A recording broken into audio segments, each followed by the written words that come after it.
เห็ดปวกปี63นะคะนี่ใหญ่มากเห็ดปวกครับเบิ่งเอาครับขาวจุนบุญครับใหญ่ๆนะคะ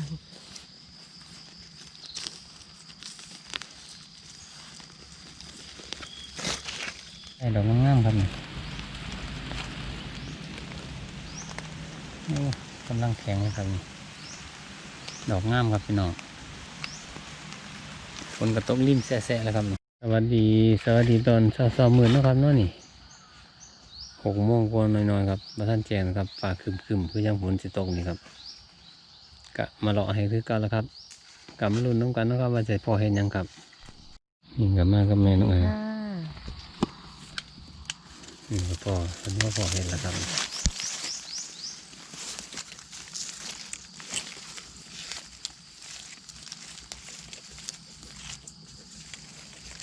พวกดอกงามๆครับพี่น้องนี่คือดอกใหญ่สนับดอกใหญ่นะครับ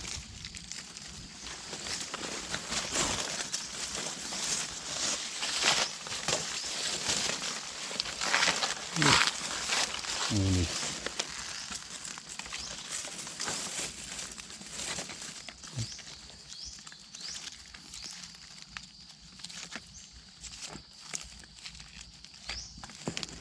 ลองโมลินไฟเลย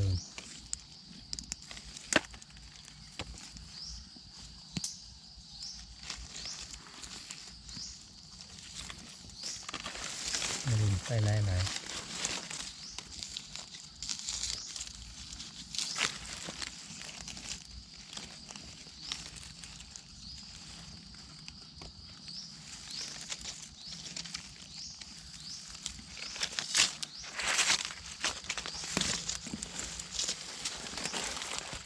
ขึ้นเป็นพี่น้อง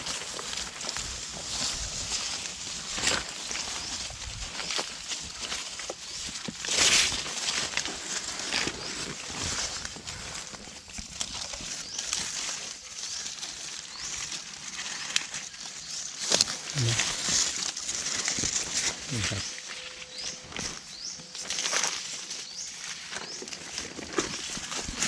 มีหนึ่งพี่น้อง3-4 ดอกได้แล้วนี่ปวกครับ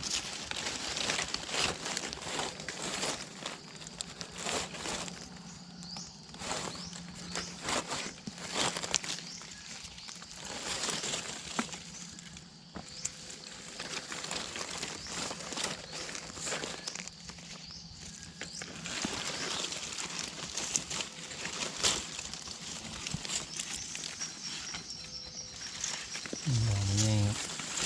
2 ดอก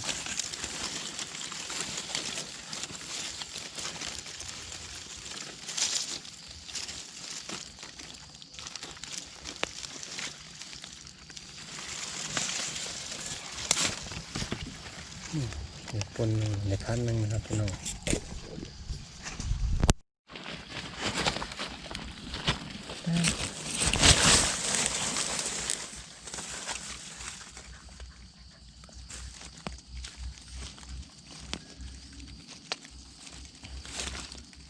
จุ่มงามครับ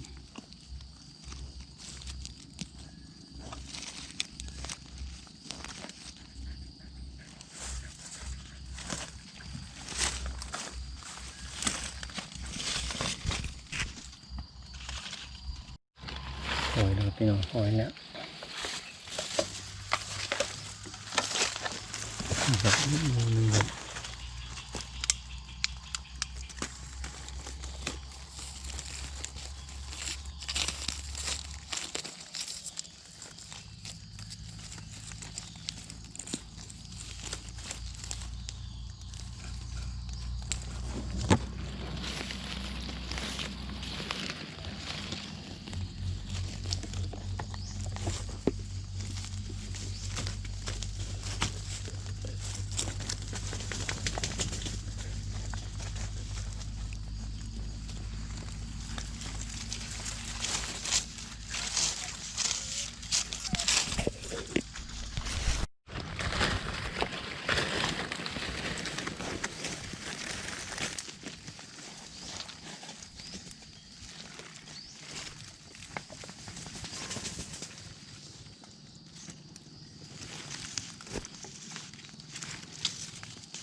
ใจง่ายมาก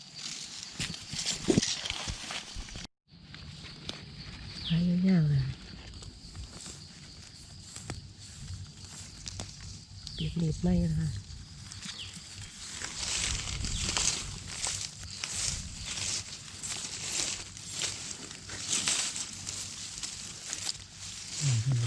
ดอกงามครับ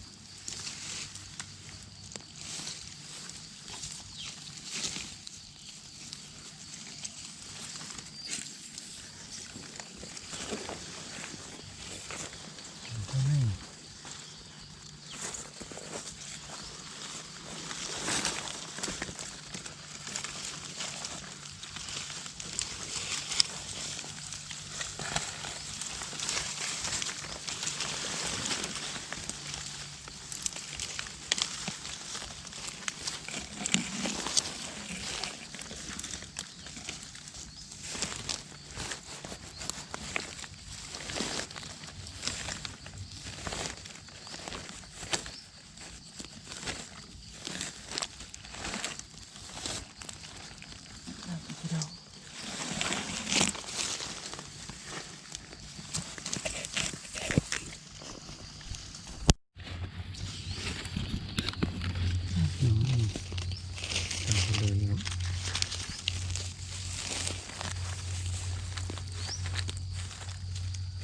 รับ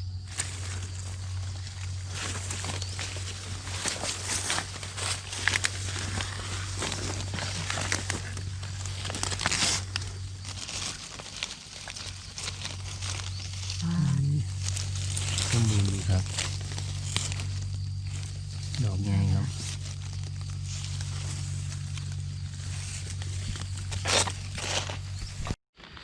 ดอกนี่จุ่มน้ำเงินครับน่าจะหล่นเลย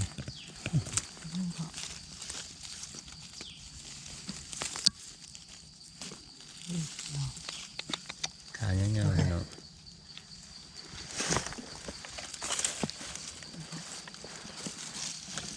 เสือมี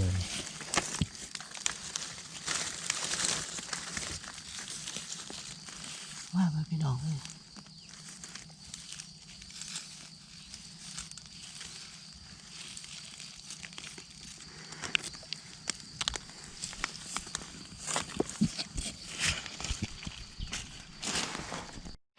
โอ้ยนี่คือน้ำตรงนี่เหรอนี่ครับนี่แหละตัวมันเป็นดึงมึง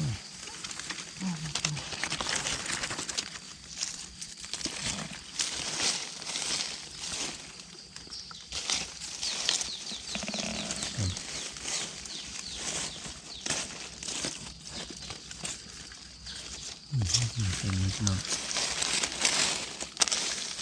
นี่เด็กมันเป็นข้างบน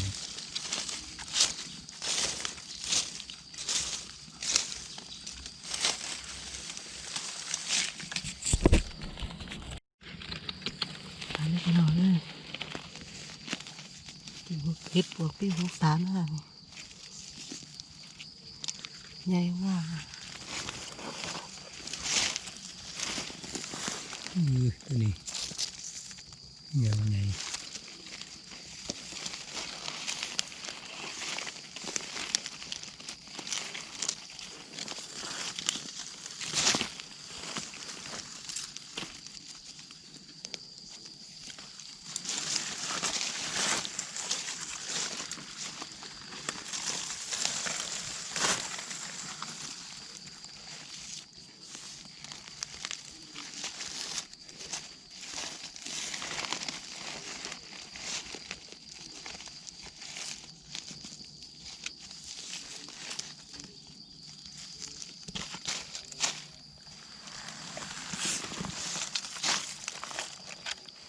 มันมาเนี่ยพี่น้องได้ดอกงามๆครับ เดี๋ยวจะถึง นี่มันหลังพี่น้อง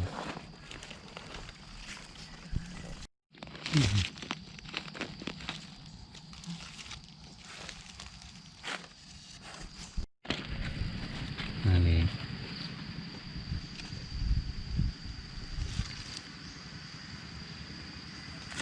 มันพี่น้องมัน เอาถูกพี่น้อง มาว่าหรือว่าไปเถา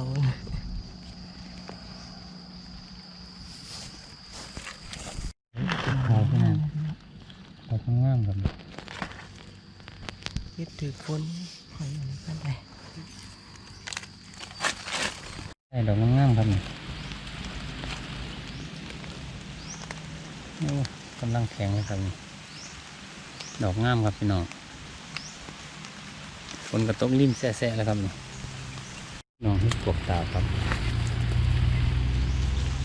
ถึงบอกง่ายครับต้นขา พาเลยค่ะ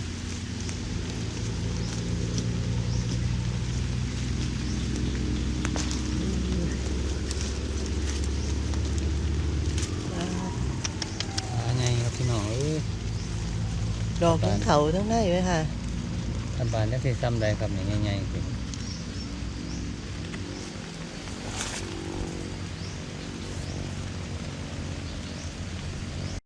โอ้ยกบแล้วพี่น้อง แล้วค่ะ น้ำมันครับนี่กำลังออกแล้วครับนี่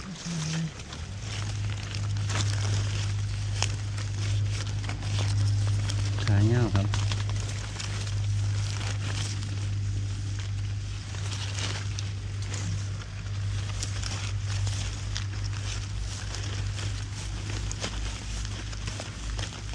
อย่าเลยด้วยค่ะ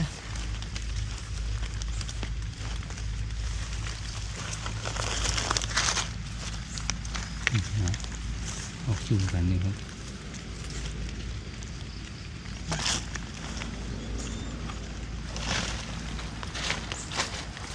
มันครับมันเกือบเต็มตาเลยพี่น้องดอกหน่อยครับพี่น้องฝนบดีซุ่มอยู่นอกนี่มดจิตใหญ่เลยครับอ้อเนาะแง่ๆครับแต่จูงก็จะเลี้ยวเกือบไม่เห็นครับนี่เห็นบอลไหมจูงเห็นบอลจูงน้อยๆหนึ่งครับเบิ้ง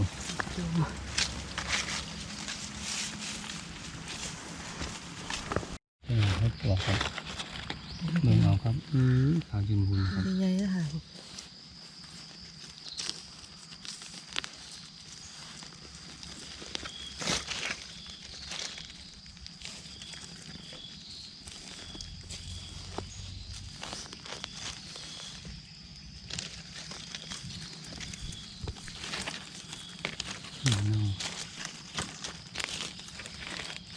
นี่กันน้องครับ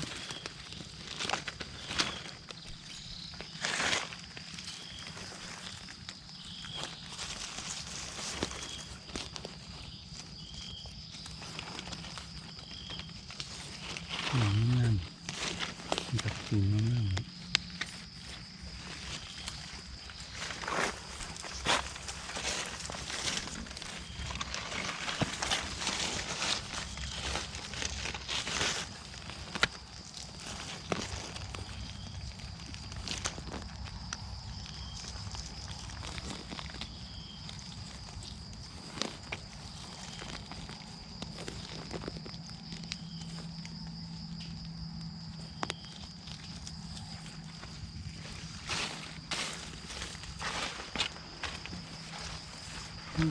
มุงเกลือเหยียบพี่น้องนี่ครับมือ เกี่ยวเฮ็ดลูกพี่น้อง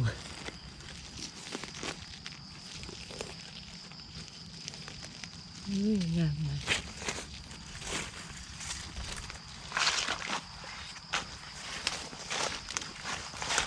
เจอครูจีๆเรานี่ ว่า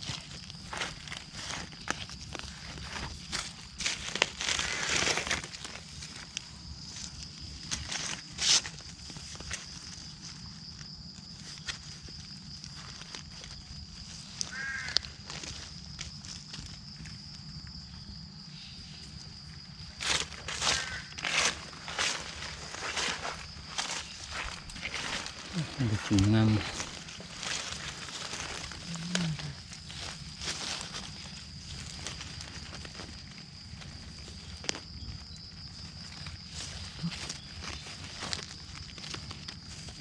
น่าจะเตะออกพี่น้อง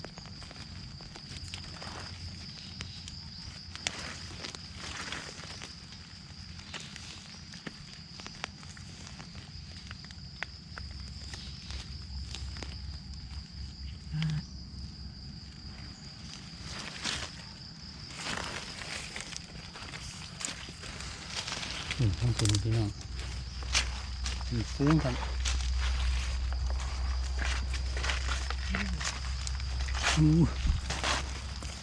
ครับ ใช่เลยค่ะ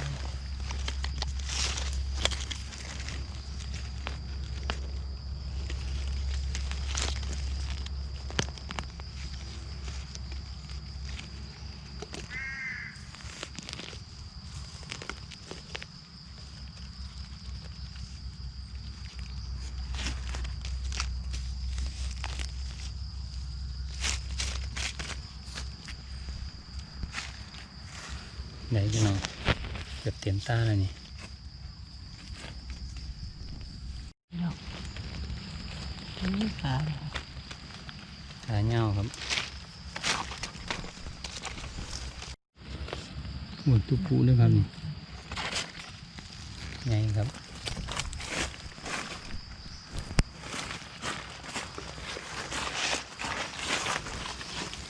นี่ครับจูงหน่อยๆ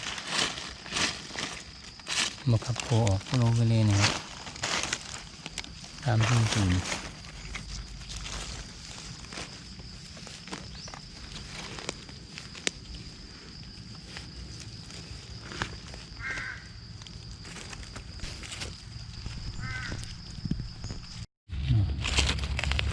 ดอกน้ำน้ำสั่งโซโลทะเลนี่ครับ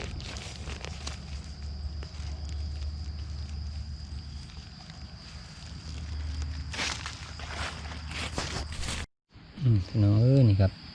เห็ดปวกมันครับเกือบเต็มตาแล้วครับนี่เห็ดปวกวัน2 กิโลแล้วครับนี่เห็ดหนาแลเห็ดเขาไข่เห็ดทานแต่ว่าเห็ดปวกอันลายครับเป็นคุ้มอยู่ครับมันนี่มันมางครับนี่ปี63ครับเห็ดปวกดอกงามๆครับจะได้ก็ขอบคุณทุกท่านที่เขามาชมคลิปด้วยครับเด้อขอบคุณทุกกำลังใจนั่งครับแล้วก็ฝากกดไลค์กดแชร์นั่งครับแล้วคลิปนี้ก็ซ้ำนี้ก่อนนะครับขอบคุณหลายๆครับสวัสดีครับผม สวัสดีค่ะ